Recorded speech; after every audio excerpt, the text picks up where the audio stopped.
কিতাব বর্ণনা করে আল্লাহর নবী 6 মাস আগে হিজরত করবেন এরকম অনুমতি হযরত আবু বকরকে দিয়েছেন। আবু বকর রে, আমার মাতৃভূমি মক্কার জমিন আজকে ছাড়তে হবে। কোন দিন যেন ছাড়তে হয় আবু বকর আমার জানা নাই।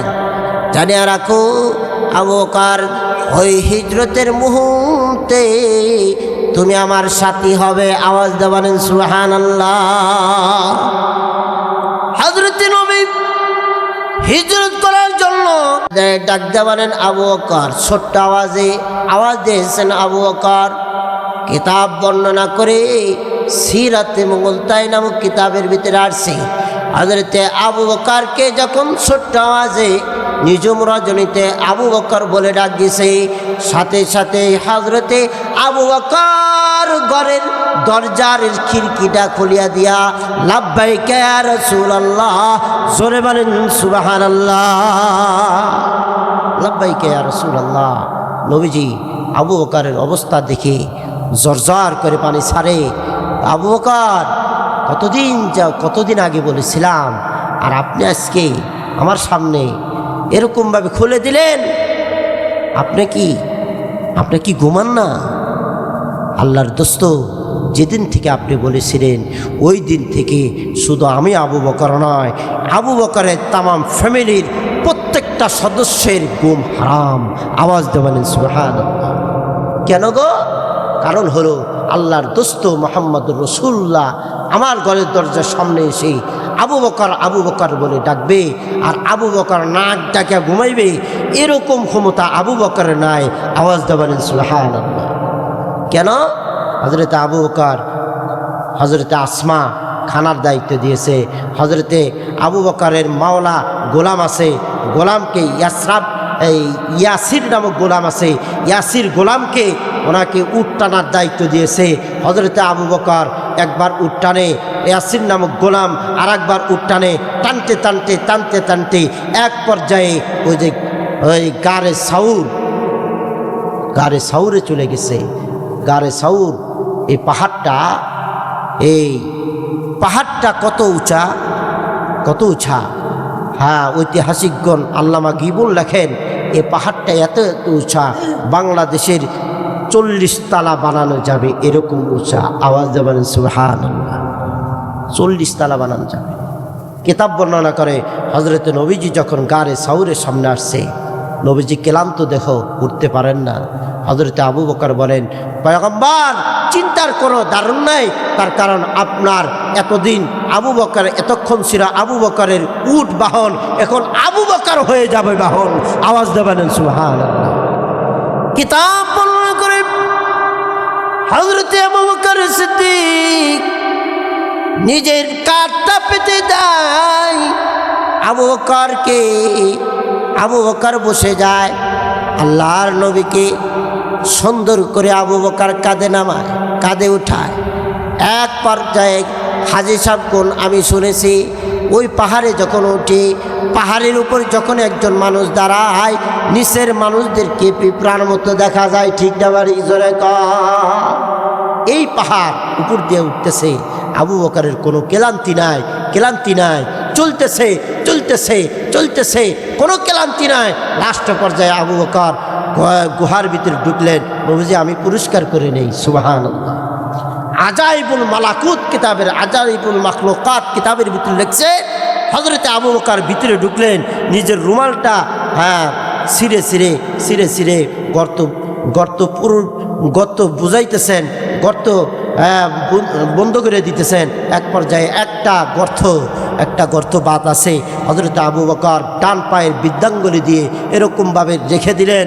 কিন্তু ওই যে কিতাবের ভিতরে লিখছে, তাওরাতের মাঝে শুনেছে একটা জিন্নাত, সেটা যে জিন্নাত এর নাম হলো আদহাম।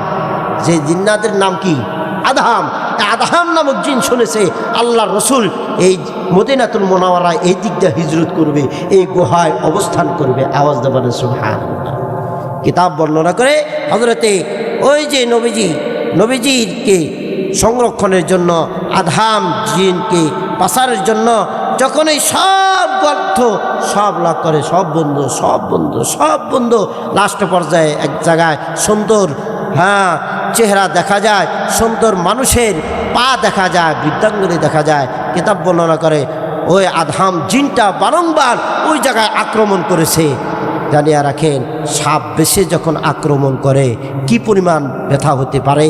যখন কিতাব বর্ণনা করে হযরতে আবু বকর সিদ্দিকের কোলটা নবীজি বালিশ বানায়া, রানটা বালিশ বানায় শুয়ে রয়েছে, আর আবু বকর নবীজির চেহারার দিকে তাকায় তাকায় দেখতেছে।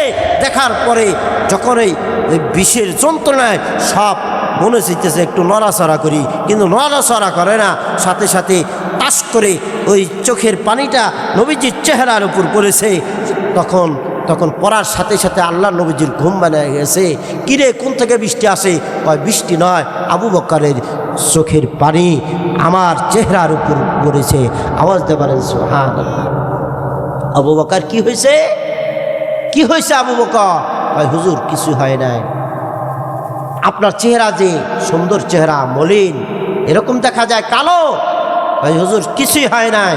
বলো কি হয়েছে? ভাই কেমন যেন দংশন মনে হয়। আবু বকর বলো না কেন?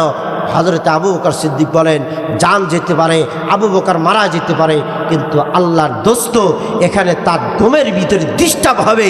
আবু বকরের জিন্দেগিতে এটা মানায় না। আওয়াজটা বলেন সুবহানাল্লাহ। মোহতারাম হাজরিন, এই ছিল আবু বকরের জিন্দেগি।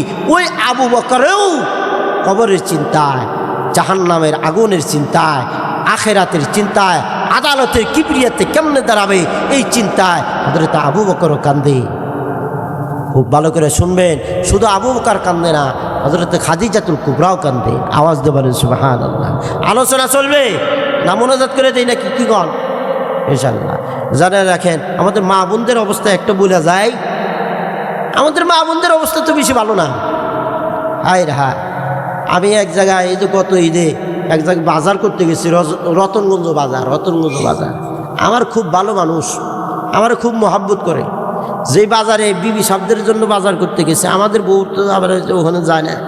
মাশাআল্লাহ, বাচ্চার জন্য বাজার করতে গেছি। যখনই দেখি মাশাআল্লাহ, ওখানে যা দেখি ওই 3 জন মানুষই আমার থেকে চোখ টিপ পেতেছে। কিরে, চোখ টিপ পারে গা, চোখ টিপ পারে গা না হুজুর।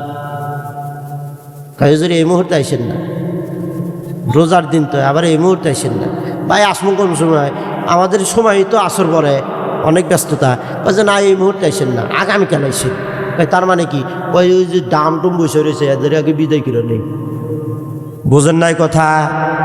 তার মানে স্বামীর বাজার ভালো লাগে না, নিজে বাজার না করলে মন পোষায় না। ঠিক না বাড়ি জোরে কয়? স্বামীর বাজার না ভালো লাগে না। অথচ আল্লাহর নবীজি বলেন, আল্লাহর নবীজির সংক্ষেপ করে বলি, আল্লাহর নবীজিকে সন্তুষ্ট করার জন্য হযরতে খাদিজাতুল কুবরা কতই না চিন্তা করেছেন। ধনির দুলাল ছিলেন, খুয়াইলিদের সন্তান খাদিজাতুল কুবরা। তামাম সম্পদকে 3 জন স্বামী, 3 নম্বর স্বামী হযরতে রাসূল, সকল স্বামীর থেকে যতগুলো সম্পদ পেয়েছেন হযরতে নবীজিকে রাজি করার জন্য, আল্লাহকে সন্তুষ্ট করার জন্য সকল সম্পদ ব্যয় করে দিয়েছে। সুবহানাল্লাহ। কিতাব বর্ণনা করা হযরতে খাদিজাতুল কুবরা একদিন আল্লাহ নবীজি ঘুমাইছেন, খুব খেয়াল, আল্লাহ নবীজি ঘুমাইছেন। ঘুমানোর মুহূর্তে হযরতে খাদিজাতুল কুবরা নিজের চুলটা দিয়া হযরতে নবীজি পাটা সুন্দর করে মুছাইতেছেন। আওয়াজ দেবেন সুবহানাল্লাহ। কিতাব বর্ণনা করে আমার পয়গম্বরের পাটা যখন সুন্দর করে মুছতেছে, নিজম রজনীতে হযরতে নবীজির ঘুম ভেঙে গেছে। আল্লাহর নবীজিকে ডেকে ডেকে বলেন, খাদিজা, তামাম দুনিয়ার মানুষ ঘুমে, আমিও তো ঘুমি, তুমি এই মুহূর্তে আমার পাটাকে চুল দিয়ে মুছে দিতেছ, কারণটা কি? হযরতে খাদিজা ডাক দেয়া বলেন, নবী গো, আমার তো মন চায় কোন মুহূর্তে জানি আমার তো কেমন যেন লাগে। দুনিয়াতে এসেছিলাম, একদিন চলে যাব, কোন মুহূর্তে যেন চলে যায়। আপনি আমার স্বামী, আপনাকে একটু সন্তুষ্ট করতে যায়, তার কারণ বয়ে লাগে ওই কবরের মাঝে কেমনে থাকবো, কবরের মাঝে কেমনে, যেই কবরের মা নাই, আপনার রাসূল নাই। দুনিয়াতে মুসিবতে পড়লে ফাতিমাতুজ জোহরা সামনে দাঁড়াইতো, দুনিয়াতে মুসিবতে পড়লে হাসান হোসেন সামনে যা দাঁড়াইতো। আর আপনি দুনিয়ার থেকে যখন চলে যাব, কোন মুহূর্তে যেন চলে যায় বোঝা যায় না। ওই কবরে কেমনে থাকবো? আল্লাহর নবীজি ডেকে ডেকে বলেন, খাদিজা রে, ওই কবরে কেমনে থাকবা? এটা তোমার চিন্তার কোনো কারণ নাই। তার কারণ ওই কবরে যেই দিন যাবেন, আল্লাহ তাআলা আপনার স্বাগতম জানানোর জন্য আমার দুইজন স্ত্রীকে ধন্যবাদ জানানোর জন্য বাজেট করে রেখেছেন। আওয়াজ দেবেন সুবহানাল্লাহ। দুইজন স্ত্রী আছে। হযরত খাদিজাতুল কুবরা বলেন, হুজুর আমার আগে তো আপনি বিয়ে করেন নাই, দুইজন আমার স্ত্রীকে। আল্লাহ তাআলা এই জগতে দুইজন মহিলা, একজন মহিলা স্বামীর খিদমত করেছে, সাথে সাথে আল্লাহকে মানার জন্য নিজের বর্ষার, নিজের আল্লাহকে মানার জন্য নিজের জান পর্যন্ত কুরবানি করে দিয়েছে। তার নাম আসিয়া। আর একজন মহিলা মারিয়াম, যার কানিতিন, যার বুজুর্গি আল্লাহ তাআলা পছন্দ করে জান্নাতের মাঝে দুইজনকে আমাকে স্বামী হিসাবে তাদেরকে দান করবেন। আওয়াজ দেবেন সুবহানাল্লাহ। চিন্তা করেন না, কয় হুজুর তারপরও ভয় লাগে, এখন কি করা দরকার? হুজুর আমি যখন মারা যাব, আপনি আমার জিন্দগিতে 3টে ওসিয়ত পূরণ করবেন। 1 নাম্বার, আমি যখন মারা যাব, এই যে সৈয়দাতুল কুম্মাইন ইয়ামান থেকে যে আপনার জুব্বাটা এসেছে, এই জুব্বা দিয়ে আমাকে কাফনের কাপড় পরাইবেন। হুজুর এটা ওসিয়ত। সুবহানাল্লাহ বলে সুবহানাল্লাহ। 2 নাম্বার, হুজুর আপনি আমার জানাজাটা পড়ান। হুজুর যদি আমাদের বড় হুজুর যদি জানাজা পড়ে, অনেকের মন চায় হুজুর বড় হুজুর যদি জানাজা পড়ায়, তার কারণ নওগাঁ বাড়ি, এই কারণে হুজুরের ছুটি বেশি না কম? কথা কম কয় যে কোন চাই যে হুজুর যাতে থাকে, যদি কোন মুহূর্তে মারা যায় আমার জানাজার যেন হুজুররা পড়ায়। ঠিক না বেঠিক? জোরে কম বড় হুজুর। এই কারণে নবীজি দেখতে বললেন, আচ্ছা ঠিক আছে, আমি তোমার জানাজাটা পড়াব। হুজুর ওসিয়ত শেষ, আমার সৈয়দাতুল কুম্মাইন ইয়ামানের চাদর দিয়ে আমাকে জানাজা পড়াবে, আমার কাফনের কাপড় পরাবেন। 2 নাম্বার জানাজাটা পড়াবেন। 3 নাম্বার, আমার কবরে আপনি নামবেন। খবরদার মুনকার নাকির না আসা পর্যন্ত কিন্তু আমার কবরের পাশে থেকে সইরেন না। আওয়াজ দেবেন সুবহানাল্লাহ। হযরতে কিতাব বর্ণনা করে হযরতে খাদিজাতুল কুবরা ইন্তেকাল করলেন। নবীজি তার জুব্বা মোবারক দিয়ে কাফনের কাপড় পরাইলেন। নবীজি জুব্বা মোবারক দিয়ে কাফনের কাপড় পরানোর পরে নিজে জানাজা পড়াইতেছেন, চোখের পানি ছেড়তেছেন। হযরতে খাদিজাতুল কুবরার লাশটাকে যখন কবরস্থানে নিয়ে গেছেন, জান্নাতুল মুআল্লার ভিতরে নামাইছেন। নামানোর পরে হযরতে খাদিজাতুল কুবরা বিসমিল্লাহি ওয়া আলা মিল্লাতি রাসূলিল্লাহ বলে চেহারাটা বাইতুল্লাহর দিকে করে দিতেছেন। সুবহানাল্লাহ। মানে একের পর এক চেহারা বাইতুল্লাহর দিকে করে দেয়। খাদিজার চেহারাটা টাস করে আসমানের দিকে হয়ে যায়। একবার করেছেন আসমানের দিকে হয়ে গেছে, আবার করেছেন আসমানের দিকে হয়ে গেছে। আল্লাহর নবীজি তিনি কর্মাক্ত ঘেমে যেতেছেন, চিন্তায় পেরেশান।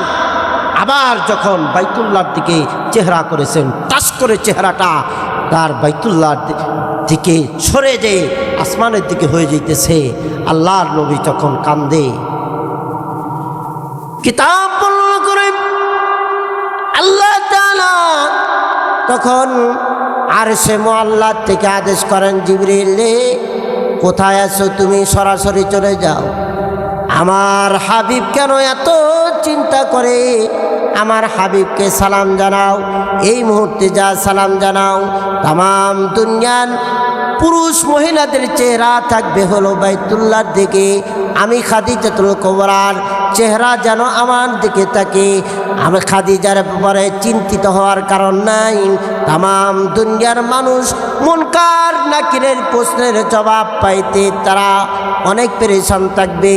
আমার খাদিজা আপনার খেদমত এমন করেছে, আমি আল্লাহকে এত সন্তুষ্ট করেছে, এত কানিতাতিন হাফিজাতিন, এত আল্লাহর এত গুণ অর্জন করেছে, যে গুণের বদলতে আমি আল্লাহ রাজিয়াতা মারজিয়া, আমি আল্লাহ তার উপর সন্তুষ্ট, আল্লাহ আমার ফেরেশতারাও সন্তুষ্ট, মুনকার নাকির সন্তুষ্ট।